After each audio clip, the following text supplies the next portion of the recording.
Ce nouveau réseau de chaleur, il part de la chaufferie de l'Esplanade, qui est située route du Petit Rhin, et il a pour vocation d'alimenter toute la partie nord de notre périmètre, en passant par le quartier des 15, place de la République, et aller jusqu'à la place des Halles. Donc au total, on prévoit de poser 35 km de réseau neuf.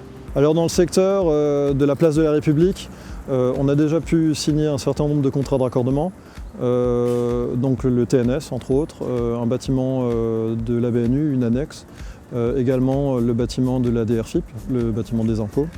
On a également déjà des clients qui sont raccordés sur le quartier comme l'Hôtel des Postes. C'est un véritable symbole que le réseau de chaleur se développe dans ce quartier. C'est une vraie chaleur verte puisqu'en fait il s'agit de récupérer de la chaleur qui est aujourd'hui dissipée à l'atmosphère, comme on dit aux petits oiseaux, et qui bénéficie à personne. Donc là on va vraiment récupérer une chaleur qui est perdue pour l'utiliser à des fins utiles, le chauffage et la production de chaudes sanitaires. Tous ces bâtiments aujourd'hui pour se décarboner, ils n'ont pas beaucoup de solutions. Et c'est vraiment intéressant pour notamment des bâtiments emblématiques comme on retrouve autour de la place de la République. Un certain nombre d'entre eux sont classés.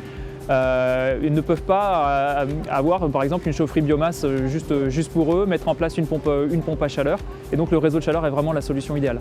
Un abonné pour nous c'est un point de livraison.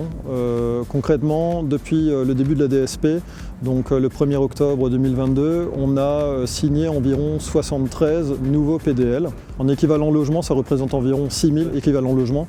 Donc c'est quand même considérable, hein. On propose des tarifs qui sont extrêmement stables dans un contexte aujourd'hui où le prix de l'énergie est très volatile. Un abonné du réseau de chauffage urbain de Strasbourg-Centre bénéficie d'une véritable vision à long terme des prix.